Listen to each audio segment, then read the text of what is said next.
마태복음 9장 18절서부터 끝절 38절까지의 말씀 교독합니다. 예수께서 이 말씀을 하실 때에 한 관리가 와서 절하며 이르되 내 딸이 방금 죽었사오니 오셔서 그 몸에 손을 얹어 주소서. 그러면 살아 나갔나이다 하니 예수께서 일어나 따라가심에 제 아들도 가시니 12회 동안이나 혈류증으로 앓는 여자가 예수의 뒤로 와서 그 겉옷가를 만지니 이는 제 마음에 그 겉옷만 만져도 구원을 받겠다 함이라. 예수께서 돌이켜 그를 보시며 이르시되 딸아 안심하라 네 믿음이 너를 구원하였다 하시니 여자가 그 즉시 구원을 받으니라. 예수께서 그 관리의 집에 가사 피리 부는 자들과 떠드는 무리를 보시고 이르시되 물러가라 이 소녀가 죽은 것이 아니라 잔다 하시니 그들이 비웃더라. 무리를 내 보낸 후에 예수께서 들어가사 소녀의 손을 잡으심에 일어나는지라. 그 소문이 그 온 땅에 퍼지더라. 예수께서 거기에서 떠나가실새 두 맹인이 따라오며 소리질러 이르되 다윗의 자손이여 우리를 불쌍히 여기소서 하더니 예수께서 집에 들어가심에 맹인들이 그에게 나오거늘 예수께서 이르시되 내가 능히 이 일 할 줄을 믿느냐 대답하되 주여 그러하오이다 하니 이에 예수께서 그들의 눈을 만지시며 이르시되 너희 믿음대로 되라 하시니 그 눈들이 밝아진지라. 예수께서 엄히 경고하시되 삼가 아무에게도 알리지 말라 하셨으나 그들이 나가서 예수의 소문을 그 온 땅에 퍼뜨리니라. 그들이 나갈 때에 귀신 들려 말 못하는 사람을 예수께 데려오니 귀신이 쫓겨나고 말 못하는 사람이 말하거늘 무리가 놀랍게 여겨 이르되 이스라엘 가운데에서 이런 일을 본 적이 없다 하되 바리새인들은 이르되 그가 귀신의 왕을 의지하여 귀신을 쫓아낸다 하더라. 예수께서 모든 도시와 마을에 두루 다니사 그들의 회당에서 가르치시며 천국 복음을 전파하시며 모든 병과 모든 약한 것을 고치시니라. 무리를 보시고 불쌍히 여기시니 이는 그들이 목자 없는 양과 같이 고생하며 기진함이라. 이에 제자들에게 이르시되 추수할 것은 많되 일꾼이 적으니 같이 읽습니다. 그러므로 추수하는 주인에게 청하여 추수할 일꾼들을 보내주소서 하라 하시니라. 아멘. 지금부터 한 40년 전, 40여 년 전 제가 대학교 1학년, 2학년 때의 일입니다. 교회를 어렸을 때부터 어머니 뱃속에서부터 다녔으니까 대학부에 대학 들어가서 대학부에 있었죠. 한국에서 있었던 일이에요. 이제 수련회를 가면 보통 무슨 게임도 하고 이런 것들을 하잖아요. 그런데 이제 그때 저희 대학부를 맡고 있는 전도사님이 이런 게임을 하자고 제안하셔서 이제 편을 두 편으로 나눴습니다. 동작으로만 하면 이게 무슨 단어인지 그 개념이나 혹은 단어를 맞히는 그런 게임 있잖아요. 여러분 TV에서 많이 보셨죠? 대신 성경 안에 있는 단어, 성경 안에서만 찾는 단어. 그래서 이 전도사님이 이제 그 단어들을 찾아가지고 레벨을 쉬운 것부터 시작해서 점점 뒤로 갈수록 어려운 그런 단어 레벨로 쭉 높여가는. 그래서 두 편이 이제 처음 사람들이 이렇게 첫 번째 그 선배들이 그 단어를 보고 막 동작을 하면 남은 그 이 편의 사람들은 막 맞추는 거예요. 그래 아시잖아요. 두 편이 이제 갈라져 가지고 게임을 하는데 뭐 거의 점수가 비슷하죠. 섞어서 했으니까. 이제 비슷하게 되는데 맨 마지막에 우리 편, 제가 속해 있는 편에 맨 마지막 문제가 나왔습니다. 근데 선배가 이제 앞에서 이 동작으로 이 개념을 전달해 준 선배가 처음에는 난감해 하더니 이 단어를 보고 이제 제가 할 테니까 여러분이 한번 맞춰보세요. 여러분이 얼마나 똑똑한지 개념이 있는지 한번 제가 해보겠습니다. 이분이 한 행동을 제가 그대로 지금 그때의 기억을 추적해서 제가 합니다.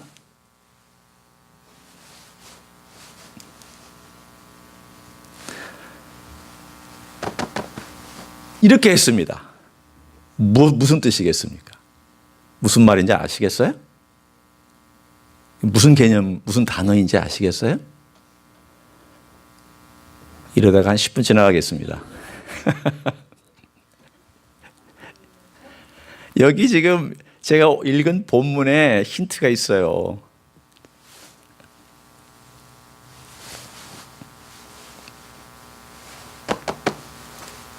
이렇게 했는데 그걸 제가 10초 만에 딱 맞췄습니다. 그래서 다들 처음에는 쥐죽은 듯이 쭉 했습니다. 왜냐하면 놀래가지고 10초 만에 맞췄기 때문에 이 행동하는데 한 10초 걸렸고 제가 딱 즉각 그냥 했으니까 그래서 게임은 완전 우리의 승리로 끝났죠. 뭘까요? 이 동작은 혈류증입니다. 혈류증이에요. 칼로 쫙 베면 피가 뚝뚝뚝 떨어지잖아요. 이 피가 뱃속에서부터 쫙 아래로 흘러내리는 이 개념을 이분이 설명한 거예요. 여러분 알아보시겠어요? 제가 잘 못해서 아마 못 알아보셨을 거예요. 그래서 저는 성경에 이 사람의 한 행동을 보면서 피 그리고 뚝뚝 떨어지고 배에서부터 아래로 쏟아지고 하는 개념을 그대로 따라가서 그냥 혈류증 이렇게 얘기를 했는데 맞고 말았던 거예요. 이 개념이. 그래서 뭐 우리 편은 뭐 그냥 벌쩍벌쩍 뛰면서 그냥 난리가 났죠. 지금 40년이 지난 지금 가만히 생각해 보니까 이 여인에게 굉장히 죄송해요. 이분은 12년이나 고생한 이 혈류증을 가지고 우리는 너무 기뻐했으니까 벌쩍벌쩍 뛰면서 얘를 맞췄다고 좋아했으니까. 저는 개인적으로 천국에 가면 이 여인을 좀 만나보고 싶어요. 내가 그때 맞췄던 분이라고. 내가 그때 우리가 맞춰서 그 대학교 그 1학년 그때 그 때문에 그냥 펄쩍펄쩍 뛰었다고. 저는 이 본문을 읽을 때마다 그때 40년 전의 이야기. 물론 이제 그 전에는 또 더 뭐 그런 몇십 년 전의 이야기지만 지금으로 따지면 한 40여 년 전의 그 이야기가 지금 이렇게 지나가면서 저도 모르게 혼자 피식하고 웃곤 합니다. 그런데 이 혈류증을 알았던 이 여인의 이야기가 사실은 오늘 본문을 이해하는 일종의 가장 중요한 핵심 키예요. 이 여인의 이야기는 사실은 다른 이야기에 둘러싸여 있죠. 그리고 짧게 중간에만 탁 하고 반짝하고 지나간 이야기처럼 보여지지만 이 이야기는 사실은 이 본문을 이해하는 중요한 핵심이기도 해요. 어떻게 이 이야기가 일어났을까요? 이 이야기는 오늘 본문에 우리가 읽었던 것처럼 한 소녀가 죽어가고 있는데 그 아버지가 정신없이 우리 예수님에게 달려오는 그 사건으로부터 출발합니다. 이 관리는 회당장 야이로입니다. 가버나움에서 있었던 일입니다. 가버나움의 회당장, 그러면 존경받는 사람입니다. 지식으로나 또는 명성으로나 또는 종교적인 열심으로나 또는 그가 가지고 있는 재산으로나 또는 그가 이제까지 쌓아왔던 집안의 내력으로나 모든 면에서 인정받고 존경받고 사람들이 추앙하는 위치에 있는 사람입니다. 딸이 죽어갑니다. 오늘 본문에는 딸이 죽었다라고 되어 있지만 다른 누가복음과 마가복음을 같이 섞어서 우리가 생각해보면 이 딸이 거의 죽어가고 있었기 때문에 예수님하고 얘기하고 있는 어느 순간인가 사람이 와서 딸이 죽었다고 보고를 해줬기 때문에 마태는 그냥 죽은 딸이라고만 간단하게 설명하고 지나갑니다. 핵심은 지금 이 딸에게 있는 것이 아니라 이 딸과 관련된 그 다음 사건에 있기 때문에 마태는 간략하게 기록한 것이지 마태와 마가나 누가가 서로 다른 사건을 기록한 것은 아닙니다. 그래서 예수님께서 정신없이 뛰어온, 체면불구하고 뛰어온 이 회당장 야이로를 따라서 예수님께서 가시는데 수많은 사람들이 몰려들어서 웅성웅성하면서 따라갑니다. 저 죽은 딸을 살리러 간다더라. 사람들이 얼마나 관심과 호기심에 따라가겠습니까? 에워싸여 있었죠. 그런데 어느 날 어느 순간 자기의 삶을 완전히 비관하고 있었던 한 여인이 그 소식을 듣고 조용히 뒤로 붙어와서 군중들을 뚫고 예수님의 겉옷자락을 만졌습니다. 그 겉옷자락을 만지는 순간 그 많은 사람들이 예수를 밀고 닥치고 있는데도 불구하고 예수님은 자신에게서 능력이 나간 것을 아셨고, 그리고 뒤돌아서서 누가 내 옷자락을 만졌느냐라고 물으셨습니다. 지금 이 이야기를 제가 다 다른 복음서하고 섞어서 얘기를 합니다. 그랬더니 제자들이 묻습니다. 예수님, 이 수많은 사람들이 지금 밀치고 있는데 누가 예수님의 옷자락을 만졌다고 묻습니까? 이거 좀 웃기는 얘기 아니십니까? 지금까지 걸어오면서 주님의 옷자락을 만든 사람은 아마도 100명이 넘을지도 모르는데요, 어떻게 이 수많은 사람들이 만졌는데 누가 내 옷자락을 만졌느냐고 주님 새삼스럽게 말씀하시고 계십니까? 아니다, 누군가가 내 옷자락을 만졌다. 그래 나서는 주님께서 가만히 서서 뒤를 돌아다 볼 때에 주님 뒤에 와서 옷자락을 만졌던 여인이 두려운 나머지 제가 옷자락을 만졌습니다, 옷가에라도 손을 대면 내 병이 나을까 해서 제가 그렇게 만졌습니다. 그랬더니 주님께서 오늘 본문에 있는 것처럼 따라. 여러분, 12년 동안 혈류증을 앓았던 이 여인의 나이를 생각해 보면 예수님하고 비슷하거나 더 많을 수 있습니다. 그런데 예수님에게 따라. 여러분, 이 딸이라는 단어는 굉장히 친근한 단어입니다. 제가 제 딸에게 헤이 딸 그러면 보통은요 굉장히 부드럽게 얘기할 때 제가 쓰는 단어예요. 좀 딱딱할 때는 어떻게 할까요? 이름을 불러요. 네, 이름을 불러요. 아주 정확하게 말씀하셨네. 조금 격식을 차리거나 officially, 저하고 딸하고 무슨 officially가 있겠습니까? 만약에 officially 뭐가 있을 때는 예지야 이렇게 하는데, 정말 부드럽게 친근하게 할 때는 딸 그렇게 얘기를 합니다. 똑같아요. 이 동양적 그 사고방식이 여기 그대로 들어있어요. 딸아라는 말은 주님께서 그 마음의 사랑을 다 담아서 이 여인을 향하여서 불러주시는 그런 오늘 호칭입니다. 이 여인을 생각해 보겠습니다. 이 여인은요, 혈류증은 피를 쏟는 병입니다. 여인으로서 이것은 종교적으로 성전에 못 갑니다. 회당에 참석하지 못합니다. 모든 종교활동 금지되어 있습니다. 아기를 낳을 수 없습니다. 집안에서 쫓겨납니다.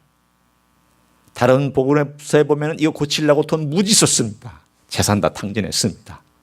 12년 동안 자기 재산 탕진하고 종교적인 활동 아무것도 하지 못하고, 사람들이 만지면 불결하고 부정을 타기 때문에 사람들에 접촉할 수 없는 삶을 살았던 외롭고 불쌍하고 힘든 이 여인의 12년 동안 마지막 찬스인 내가 예수님의 옷가라도 만져야 되겠다라고 하는 그 찬스를 가지고 다가와서 있으면 옷가를 만졌던 이 만짐은 무엇일까? 여러분, 오늘 본문은 우리들에게 굉장히 중요한 것을 말씀해 주고 있습니다. 불결하고 부정한 이 여인이 예수님의 거룩함과 만났을 때에 그 거룩한 권위가 이 불결함에 대하여 전혀 침범당하지 않습니다.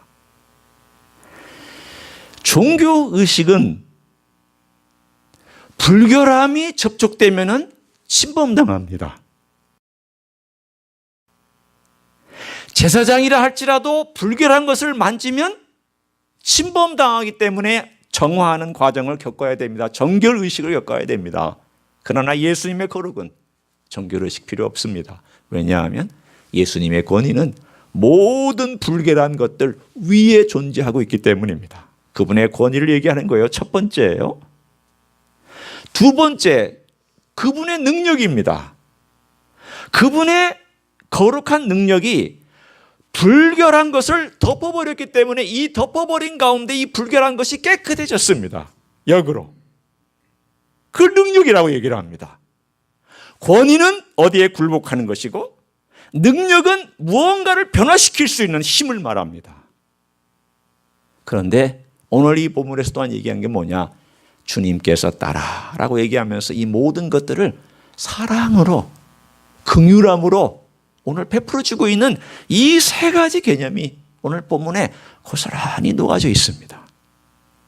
간단한 사건이지만 주님은 권위 앞에 찾아왔던 한 여인, 그리고 이분에게서 내가 나을 수 있다라고 하는 능력을 인정하는 한 여인, 그리고 따라라고 불러주면서 주님께서 주님의 품으로, 그 사랑의 품으로 끌어당겨 주셨던 그분의 사랑, 이 모든 것들이 가능하게 했던 것이 무엇일까? 믿음이라는 것입니다. 여러분, 오늘 우리는 믿음에 대해서 한번 생각해 보려고 합니다. 믿음이란 예수 그리스도가 누군지를 정확히 아는 것입니다. 오늘 이 여인은 예수님을 정확히 알았습니다. 예수님의 옷가에라도 라고 하는 이 여인, 이것만 내가 만져도 라고 하는 이 표현 속에, 그리고 손을 내밀었던 이 여인의 행위 속에 믿음이라고 하는 고귀한 보배가 들어있습니다. 믿음은 통로입니다. 믿음은 예수님이 누군지를 아는 것입니다. 정확하게 그분이 어떤 분이며 어떤 권위를 갖고 어떤 능력을 갖고 있고 어떤 사랑의 존재인가를 아는 것입니다. 주님은 나를 내치시지 않을 거라는 것을 아는 것입니다. 주님의 권위 아래는 어떠한 것들도 다 굴복할 수밖에 없다는 것을 아는 것입니다. 주님의 능력은 어떠한 것도 변화시킬 수 있다는 것을 아는 것입니다. 이 세 가지를 정확하게 알고 있는 여인은 오늘 본문에, 오늘 이야기의 모든 것에 핵심을 다 쥐고 있습니다. 오늘 그 사건이 중간에 일어났거든요. 그러면 회당장 야이로가 이 사건을 보면서 예수님 옆에서 처음에는 빨리 가셔야 되는데, 한 시라도 빨리 가셔야 되는데, 비록 내 딸이 죽었지만 혹시라도 온기가 남아있을 때 가야 되는 거 아닐까? 온기가 남아있을 때 주님이 가셔서 손을 얹으셔야 내 딸이 나을 거라 알까라고 하는 이 속에서부터 그런 다급한 마음이 있는 그 상황 속에서 예수님은 지체하고 늑장 부리고 있는 이 사건을 보면서 회당장 야이로는 두 가지 마음이 있었을 것입니다. 주님이 좀 빨리 가셨으면. 그러나 또한 마음은, 주님, 이 여인의 사건을 통해서 나에게 믿으라고 말씀하시는 거구나. 나에게 믿음의 도전을 주시는 거구나. 그래서 이 회당장이 주님 앞에서 위로와 격려를 받고 주님을 모시고 죽음의 현장으로 내달아 가고 있는 이야기가 이 이야기의 그 후미에 나와 있습니다. 갔습니다. 이 소녀는 죽었습니다. 이 소녀가 죽었다는 것을 어떻게 할 수 있냐면 이미 장례를 준비하고 있는 사람들이 피리를 불고 곡을 하고 있었습니다. 그랬더니 주님께서 잔다 하니까 사람들이 비웃었습니다.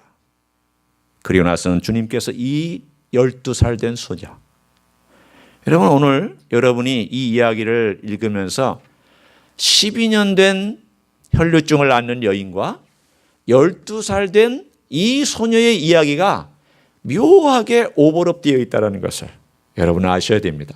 12살. 도대체 12살은 뭐고 12년 동안은 뭘 의미하는 것일까? 이 두 사건은 다 한편으로 얘기하면 주님께서 12년이라고 하는 거의 완벽한 시간 동안에 하나는 살다가 죽어버렸고 하나는 12년 동안 고통당하였던 그 두 여자의 이야기, 하나는 꼬마, 하나는 성숙한 여인, 두 사건을 통해서 오늘 주님이 누구신가를 보여주고 있는 내용입니다. 똑같습니다. 주님의 권세 아래 죽음이 들어갑니다.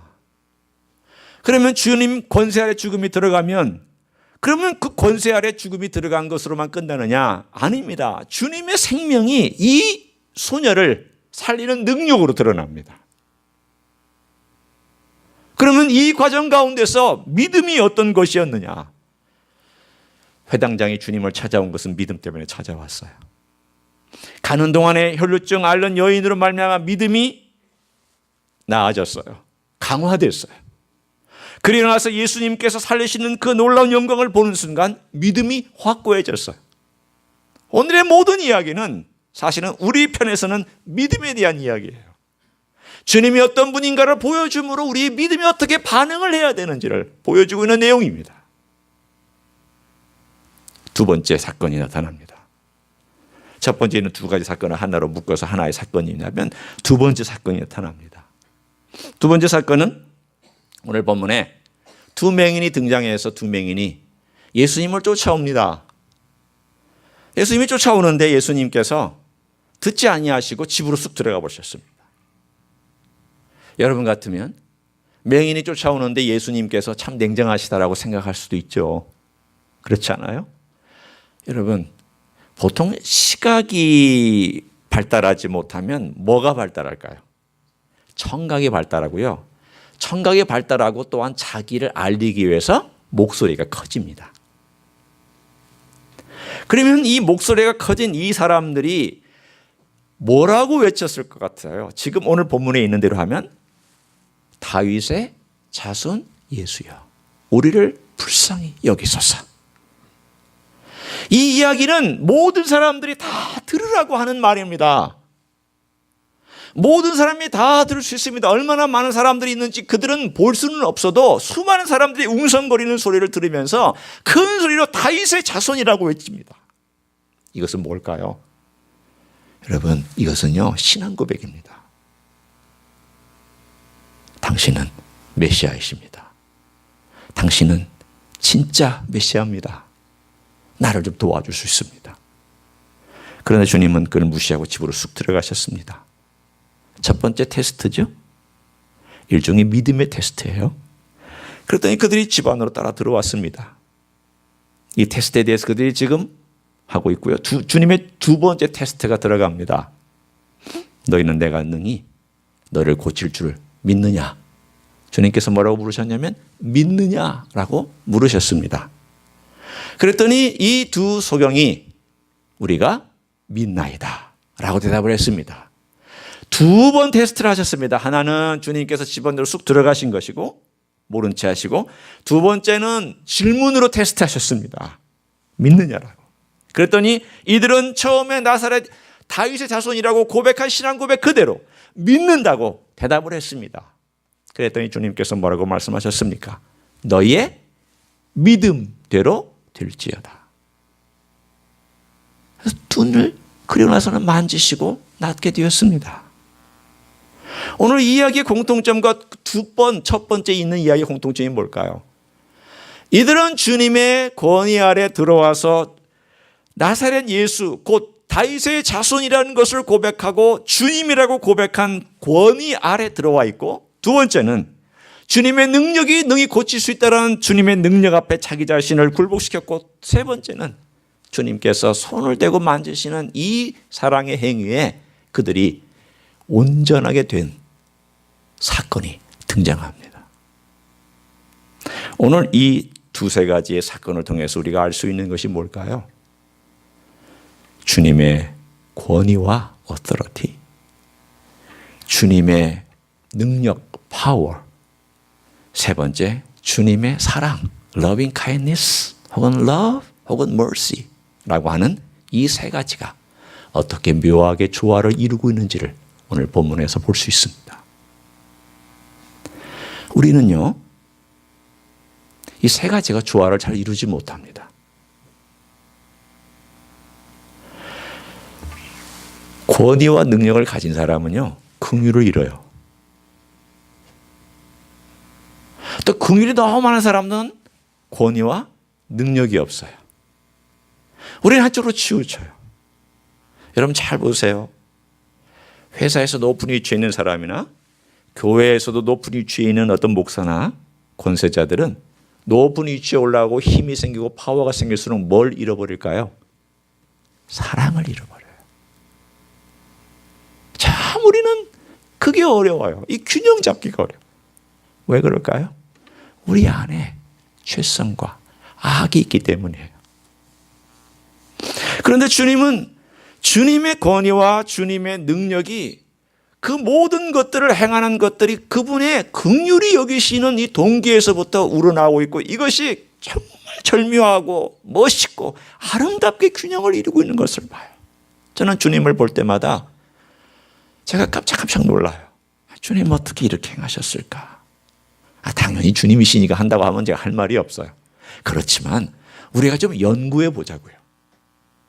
인간으로 오셔서 이 땅에 사시면서 어떻게 하나님의 아들의 권위를 갖고 있으며 귀신들도 벌벌 떨고 놀라운 말 한마디면 다 되는, 바람과 파도를 잔잔케 하며 모든 것들을 다 좌지우지하실 수 있는 권위와 그분이 말한 대로 이루어지고 말한 대로 능력이 일어나는 그런 것을 갖고 있음에도 불구하고 이 권위와 능력을 가지고 자기 자신을 위해서 쓰지 아니하고 어떻게 불쌍히 여기는 마음을 가지고 이렇게 아름답게 이 땅 위에서 우리를 사랑하고 섬길 수 있을까? 이해가 안 돼요.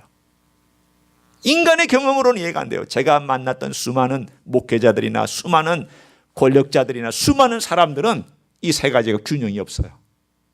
어딘가에는 언밸런스 되어 있어요. 어딘가에는 문제가 생겨 있어요. 어딘가에는 그것 때문에 결국은 인생을 망치는 경우를 많이 봤어요. 힘이 있으면 사랑을 잃어버리고 어떨 때는 힘이 있다고 권위의 의식에 빠지기도 하고 진정한 권위를 부리지 못하고 오히려 폭력을 행사하는가 하는 그런 사람이 있는가 하면 어떤 사람은 힘도 없으면서 권위를 부리고 그 권위를 가지고 모든 것들을 좌지우지하려고 하는 그런 사람이 있는가 하면 어떤 사람은 사랑이라는 것을 하지만 그러나 그 사랑이 권위가 없어서 사람들에게 사랑받지도 못하고 사랑을 주지도 못하는 그러나 그런 안타까운 일들이 우리 인간 속에서 얼마나 많은데 우리 주님은 이를 행하실까? 오늘 그 이야기가 맨 뒤에 보면 설명되어 있어요. 한번 보세요. 자, 35절을 한번 우리가 보기를 원합니다. 예수께서 모든 도시와 마을에 두루 다니사 주님이 이스라엘의 모든 도시를 다 다니신 건 아니에요. 여기서 모든이란 말은요, 많은이란 뜻이에요.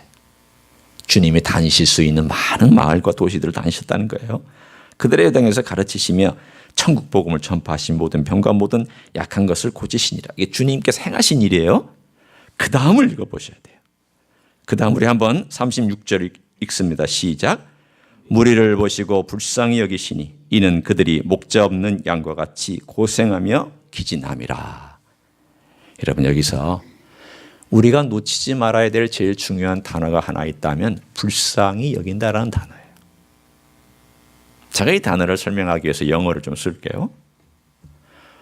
예를 들어 내가 누군가를 불쌍히 여긴다 그러면 My heart goes out to her.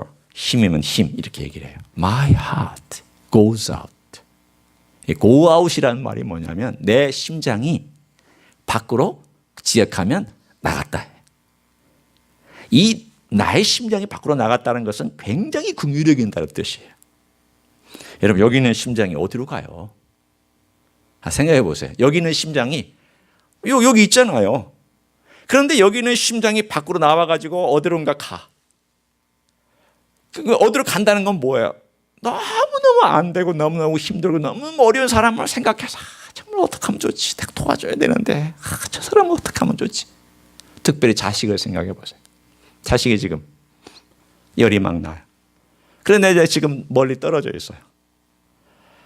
아마 제가 한 이야기를 하면 여러분이 이해를 하실 거예요. 제 아이가 버클리에서 공부할 때 강도를 만났었잖아요. 그래가지고 얻어 터져가지고 그냥 눈탱이가 밤탱이가 됐고 얘가 조금 함몰됐어요.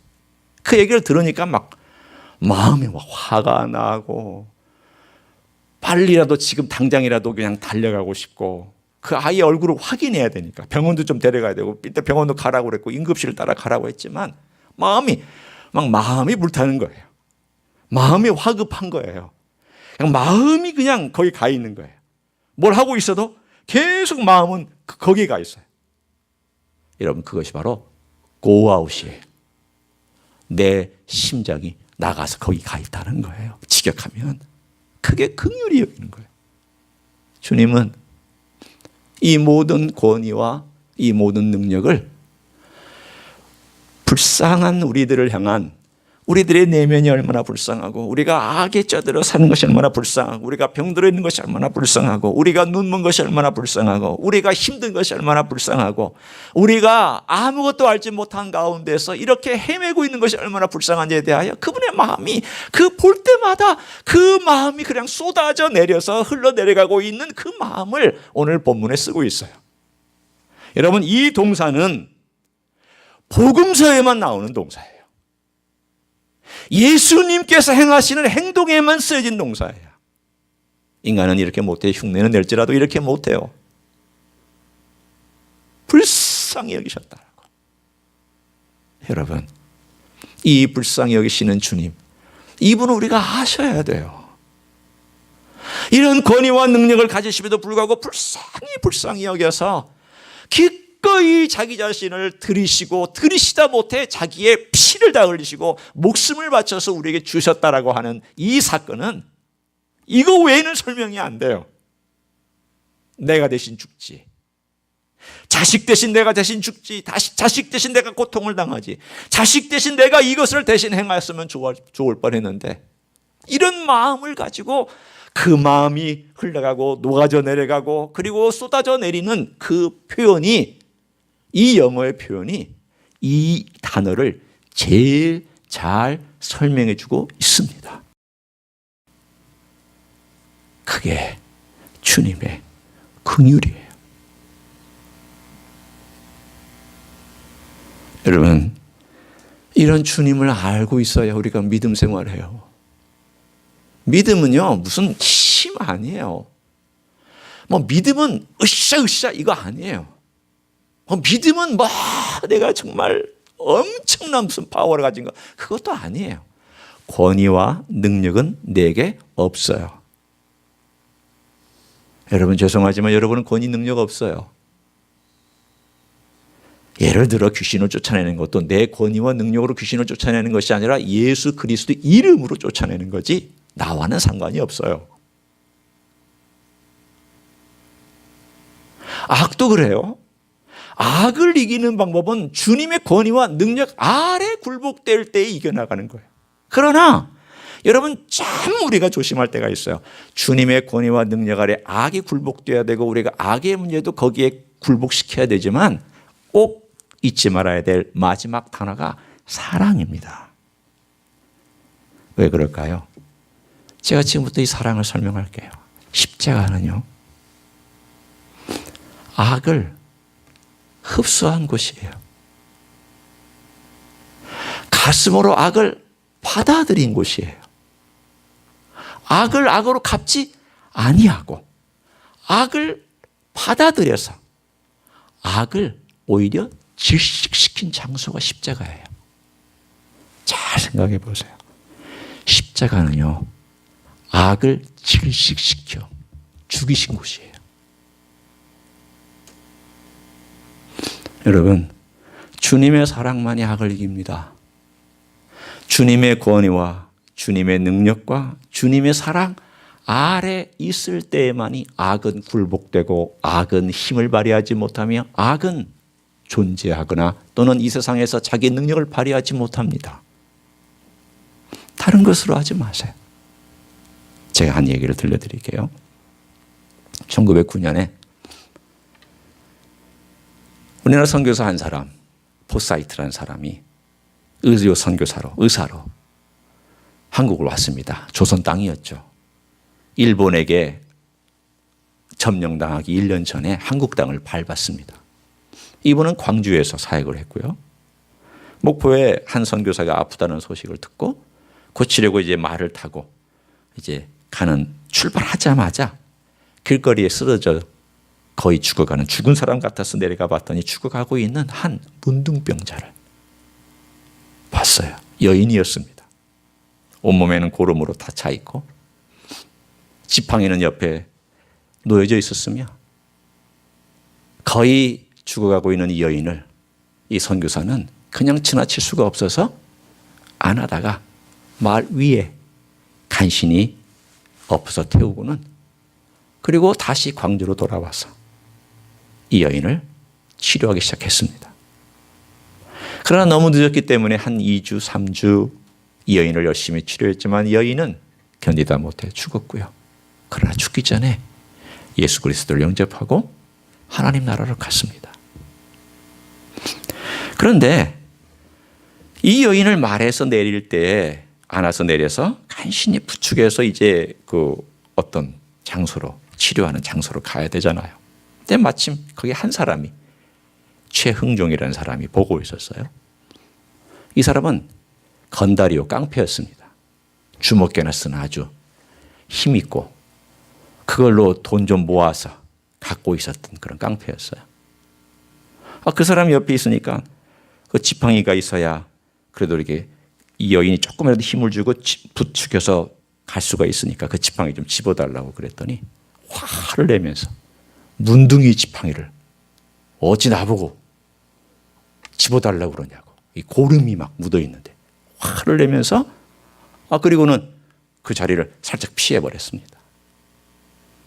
그리고는 이 선교사는 이 여인을 부축해서 그 안으로 들어갔고 이 최용종이라는 사람이 고민하는 거예요. 아니 저 사람은 누구길래 자기 민족도 아닌 아니 이방 민족인 여기에 와서 이 문둥이를 자기 자식처럼 저렇게 사랑할 수 있느냐. 이게 그냥 이 사람의 뇌리 속에 얼마나 강인하게 박혔는지. 이 사람이 이것 때문에 감동을 받고 결국은 예수를 믿어서 자기가 가지고 있던 땅을 다 바쳤어요. 그래서 광주에 이제 생겨난 그것이 애양원의 시초예요. 광주에 애양원을 이제 시작했는데 애양원의 이름이 아니었고 시작했어요. 나병을 하는 곳을 시작했는데 사람들이 가만히 있나요? 나병이 시내에 가까운 데 있으니 사람들이 가만히 있을 수가 없죠. 지금도 장애인 학교 지으면 난리법석을 한국에서 하는데 나병하고 아무 상관없는 그냥 장애인 학교만 이 동네에 우리 동네에 세운다 그러면 들어가서 그냥 데모하고 난리법석을 하는 이 한국 사회에서 100년 전에 나병이 광주 시내에 있다는 게 말이 되냐. 막 사람들 들고 일어나니까 어쩔 수 없이 저 여수 끝에 간척지 바다를 메워서 땅을 겨우 만들었던 아무도 살지 않는 곳에 2년 3년에 걸쳐서 조용히 이곳을 옮겼어요. 그래서 지금 여수에 애양원이 생긴 거예요. 사람들 모르게 2년에 걸쳐서 마치 무슨 특수작전 하는 것처럼 한 사람 한 사람 옮겨서 사람이 살지 않는 그 간척지 한 곳을 병원을 세우고 교회를 세우고 그들이 사는 터전을 만들어 주었던 바로 그것이 애양원. 나중에 손양한 목사님이 거기로 목회자로 오는 그 애양원이 그렇게 탄생했던 거예요. 여러분, 오늘 그 이야기를 하려면 밑도 끝도 없이 많은 이야기가 있지만 한번 가만히 생각해 보세요. 그때 1909년에 우리나라 선교사로 왔던 이 포사이트라고 하는 선교사가 사람들이 만지기를 꺼려하고 곁에 가서 같이 어울리는 것조차도 하지 않으려고 하는 한 나병 걸린 문둥병 걸린 한 여인, 죽어가는 여인을 안아다가 업어다가 부축에다가 마치 자기 자식처럼, 자식도 그렇게 못하는데 치료한 그 모습을 보았던 많은 한국 사람들이 이건 진짜다. 이게 진짜다. 여러분, 진짜는 말이 아닙니다. 진짜는 그냥 설명하는 게 아닙니다. 어떻게 해서 그 사람이 그렇게 할 수 있었을까요? 오늘 예수님께서 행하셨기 때문이 아니에요? 우리가 무슨 나병에 대한 권세가 있어요. 우리가 무슨 능력이 있어요. 그러나 한 가지는 우리가 주님과 공유할 수 있는 게 있어요. 권위나 능력은 우리가 공유 못합니다. 주님 거예요. 주님의 이름으로만 하는 거예요. 그러나 한 가지 공유할 수 있는 게 있어요. 그건 뭐냐면 주님의 사랑이에요. 그 사랑은 우리에게 내려오면 그 사랑 안에 우리도 그 사랑을 키워가는 거예요. 그러니까 우리가 행동화할 수 있는 그 딱 하나 있어요. 사랑, 긍휼히 여기는 것은 행동화할 수 있어요. 이 세 가지 중에 권위와 능력은 100% 주님께서 와야 되지만 이 사랑만큼은 우리 안에 와서 나를 통하여 흘러가도록 우리가 하도록 되어 있어요. 주님은 이 땅에 오셔서 우리를 그렇게 사랑해 주셨고 그렇게 행하는 것을 보여주셨고 그것을 이 땅 위에서 그대로 사람들에게 전달하고 그것을 보여주는 것을 믿음이라고 말씀해 주셨습니다. 성도 여러분, 저를 보면 우리 모두는 우리 진짜 믿음이 뭔가를 한번 생각해 볼 필요가 있어요. 진짜 믿음은 세상을 변화시키는 어마어마한 기적 아닙니다. 남들이 볼 때 위대한 업적을 이루었던 그것도 아니에요. 아닐 가능성도 높아요. 믿음은 뭐냐? 간단하게 얘기하면 예수님의 권위와 예수님의 능력이 고스란히 내 삶을 통해서 주님의 이름을 통해 나타나고 예수님의 사랑을 조금이라도 실천해 나가는 거예요. 불쌍히 여기고. 누구를? 내 주변에 있는 사람을.